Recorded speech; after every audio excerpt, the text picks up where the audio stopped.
നമസ്കാരം. തിരുവാതിര നക്ഷത്രം ജനിച്ചവർക്ക് അസുലഭ നിമിഷങ്ങളെ അനിർവചനീയമാക്കുവാനുള്ള അവസരം മനസ്സമാധാനത്തിനും ബന്ധുസഹായത്തിനും കുടുംബത്തിൽ സമാധാനാന്തരീക്ഷത്തിനും വഴിയൊരുക്കുവാനിടയുണ്ട്.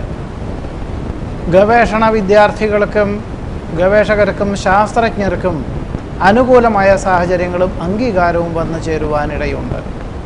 സമന്വയ സമീപനത്താൽ സർവകാര്യ വിജയം നേടും. പുതിയ അവതരണ ശൈലിക്ക് അംഗീകാരം ലഭിക്കുവാനിടയുണ്ട്. പ്രതാപം, ഐശ്വര്യം എന്നിവ വർദ്ധിക്കുന്നത് വഴി പുതിയ ചുമതലകളെ ഏറ്റെടുക്കുവാനിടവരും. ഭക്തി ശ്രദ്ധാപുരസരം ചെയ്യുന്ന കാര്യങ്ങളെല്ലാം ലക്ഷ്യപ്രാപ്തി നേടും. വ്യാപാര, വിപണന, വിതരണ മേഖലകളിൽ പ്രതീക്ഷിച്ചതിലുപരി പുരോഗതിക്ക് യോഗമുണ്ട്. സന്ധി സംഭാഷണത്തിൽ വിജയം കൈവരിക്കും.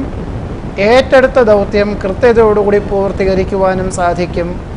തിരുവാതിര നക്ഷത്രം ജനിച്ചവരുടെ ഈ ആഴ്ചയിലെ ഫലങ്ങളാണ് ഇപ്പറഞ്ഞത്.